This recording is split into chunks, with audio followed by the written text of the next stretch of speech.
If you're wondering, why is it you can't squat 455, but you've been doing CrossFit for 8 years? The only reason for that is because you haven't tried any like real strength program, and you've been trying to run your strength program right alongside your conditioning program at the same time, like literally the same day. You're doing strength, and then right after you do your strength, you do your conditioning. And you've been doing that for 8 years.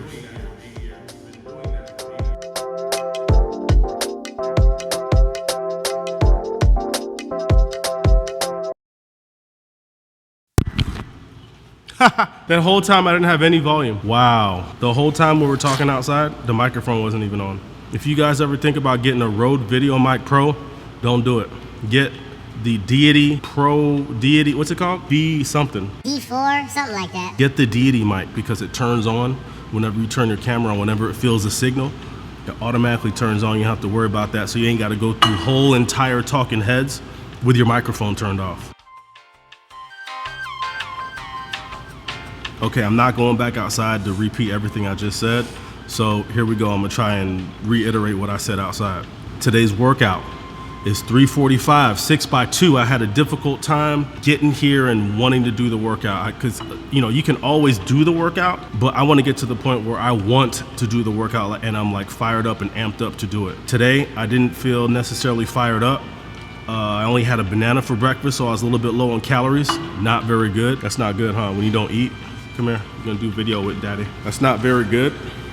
When you don't eat, you hungry? You want McDonald's? Okay. Yeah. What? Okay, so today is gonna be pretty tough, ladies and gentlemen, because we're gonna have to get through this workout. We gotta get it done. What ended up happening last week, in case you missed last week's workouts, was I did Monday's workout. I had to skip out on Wednesday because I was feeling under the weather. Thursday, I was feeling a little bit better, so I'm like, yo, let me go ahead and just knock out Wednesday's workout and then forego Friday's workout and just move it to Saturday. I don't know if it got worse, but I think the sickness or whatever I had just, it wasn't fully, it didn't fully run its course, you know what I'm saying? And so Saturday, I ended up going to a wedding. We had a wedding to go to. And so we ended up not being able to get the workout done on Saturday just because I had to go out shopping for the wedding, getting clothes, like just getting prepped for the wedding and all that, because it started at like 10 in the morning. But it is what it is. Ended up skipping Saturday. And so I had a choice coming Monday. Today's Monday. I had a choice, and that was, do I pick up the workout that I was supposed to do Saturday and then just try and figure out some way to catch up, or just X Saturday completely and just continue the program as is?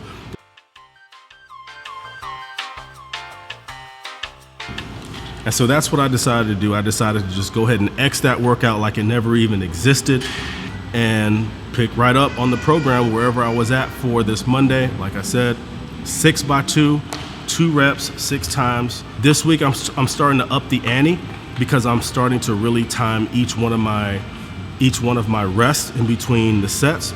And so no more than 2 minutes of rest in between each one of these sets.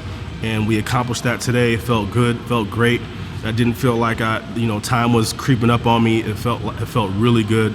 And so hopefully next week, when we increase the weight, we can start to lower the times just a little bit more by about 10 seconds. Okay, so I mean, we're more or less getting back on track, ladies and gentlemen. For the last set, I ended up doing 355, which is about 160 kg. That felt really good. It almost felt like I didn't even add another 10 pounds, so that's great. Next week, this program calls for an increase in load, and so I was just like, hey, let me go ahead and just start putting the loads a little bit heavier for the last set for this specific workout in preparation for next week. And like I said, it felt good. It didn't feel like I was overextending myself. The weight went up smoothly. I stayed mid-foot. Everything felt great. Boy, that was a fast workout. We went through that super fast. That felt great. I love timing my rests for every single set. It just allows me to do some sort of checks and balances on my rest time. And the fact that I wasn't getting behind on each one of the sets is a really good sign that I'm actually getting stronger. I've had people ask me about my knee sleeves that I've been using. These are the same Ray-Ban knee sleeves that I've been using for the past 10 years. They survive dozens and dozens and dozens of washes. They're not getting thinner, they're not losing stability, they're not losing support. If you guys are like looking for any sort of knee support, make sure you get these Ray-Ban knee sleeves. I'm not supported by Ray-Ban. They don't even know who I am. But I tell you what, man, I stand by these knee sleeves religiously. I believe that the 7mm knee sleeves, I got to go back and look, or if I remember, I'll put it up right here. But knee sleeves, ladies and gentlemen, are pretty much paramount, especially if you're an older athlete like myself, trying to get into Olympic weightlifting or any type of strength lifting where you're using heavy barbells. Knee sleeves are definitely a paramount thing to use, and it's a really good advantage for you to use knee sleeves. It helps with blood flow, it helps with achy knees, it helps with all of that, man. All right, y'all, don't get sucked up into the whole you're cheating if you're using a belt and knee sleeves. It means that you care about your body and you care about your joints. It is good to train occasionally without using support, just to make sure that you're bracing properly. And basically you're just testing your joints out to see if they can handle being non-supported for a few sets. But as far as but for the long run, I definitely think that back support and knee support, and in some cases even wrist support for some of us, I think it's a good thing. I don't think it's cheating. I think that you should be supporting your body in any way, shape, or form that you feel that it needs it. I rant and rave about this belt every day because ever since I started using this Tupu belt, my back squat has felt so much more solid. My lifts have so much more support, but it's not this type of support where it's too much support. You ever see those leather belts where it's the leather belt's that thick and it's got this metal clamp in the front where it clamps down and everything like that? That too restrictive for me. No knock against you if you guys use these really thick clamp over powerlifting belts and everything, but in my opinion, this is not for Olympic weightlifting. In Olympic weightlifting, you have to be more flexible. You have to contort your body in ways that you don't have to contort your body in when you do powerlifting. And so I definitely highly do not recommend those really thick leather metal clamp belts in the front. I recommend this Tupu cloth belt. It provides enough support for you just to brace up against the inside of it with your stomach. That's really all you need. It's pretty inexpensive. I think it's under $60 and it'll last you for years. If you've been doing CrossFit for 4, 5, 6, 7, 8 years, 10 years, some of us, right? And you've been looking at your strength and you've been more or less wondering why, or how is it possible that you've been doing CrossFit for 7 years, let's say, but your strength has been relatively the same throughout the entire time. Yes, you may have started doing CrossFit and within the first year, you've noticed a significant improvement in your strength, and that's to be expected.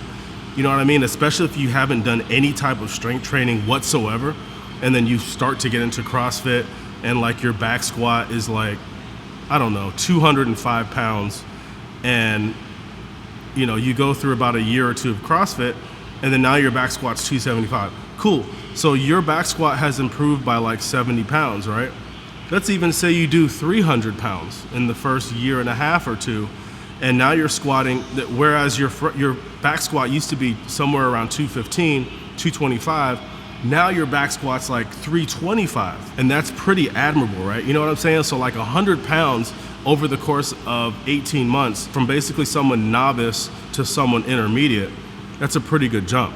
But now what I'm talking about is after that, right? So since you've made that initial jump when you started doing CrossFit, what were your improvements, or how have your PRs looked since then? Let's say in our example, your back squat was 325, and then the other day you were oh, you got 335. But that was your first PR in years. The next time you're gonna hit 335 is 6 months from now, and you may not even be able to hit it.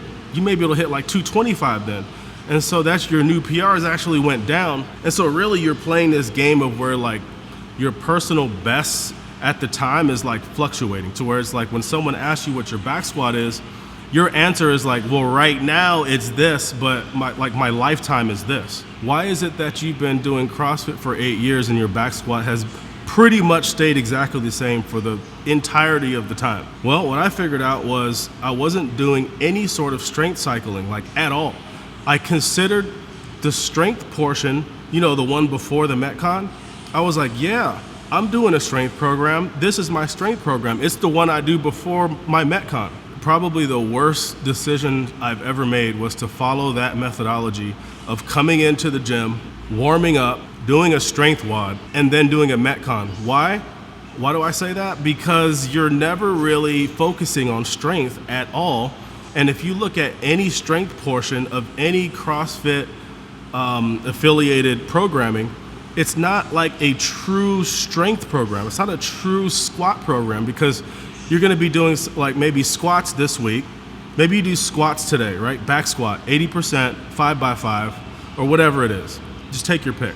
The next time you see back squats on like a typical CrossFit scheduling is like 2 months later. So you may do like back squats, deadlifts, and then like the next week you'll do like push press. And then like the next week you may do pull-ups. And then the next week you might do front squats. And then the next week you might like, the strength programming is so sporadic that you don't really have any opportunity to really truly focus on any one thing.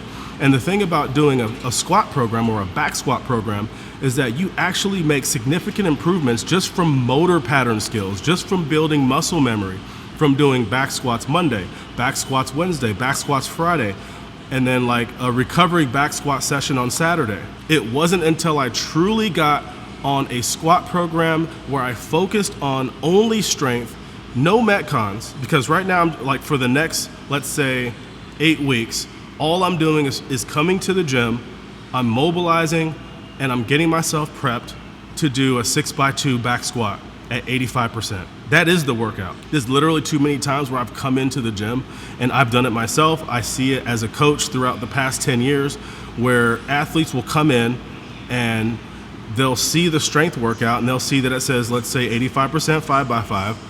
And then they'll immediately look at the Metcon and see that the Metcon says thrusters, run, and then calories on the bike or something like that. Or wall balls, calories on the bike, and then burpee over bar.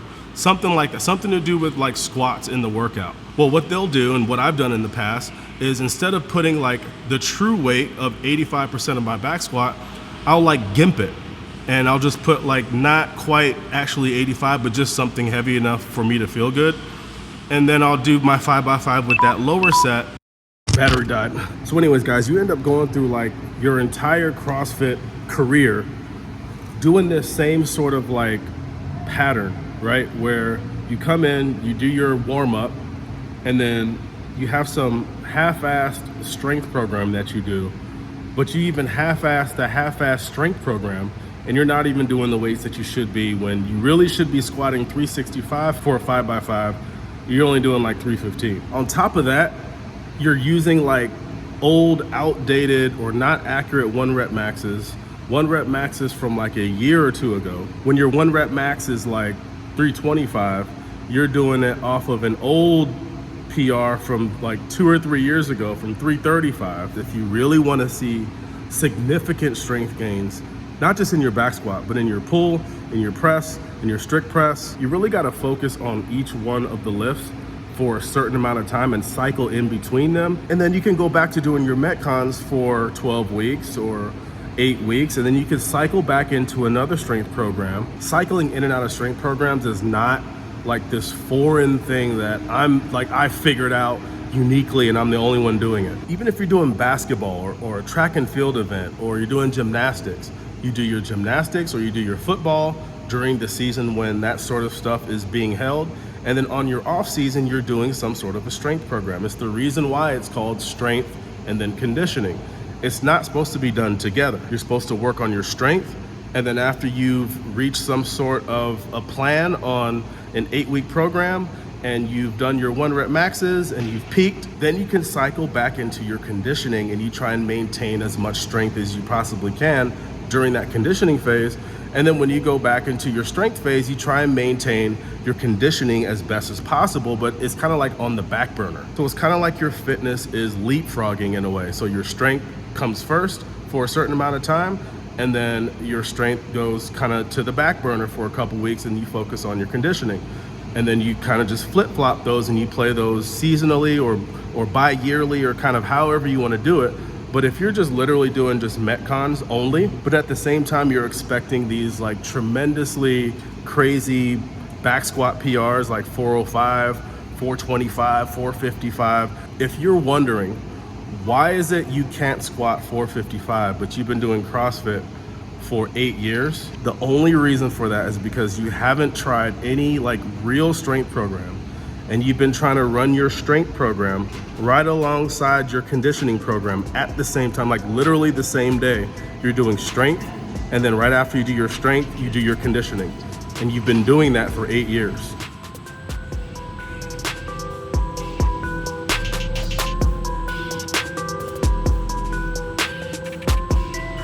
Well, that's it for this video, guys. I appreciate y'all tuning in. If you haven't subscribed to the channel and you enjoy the stuff that you're seeing so far, make sure you sub, man. And I'll be seeing you guys for Wednesday's training session.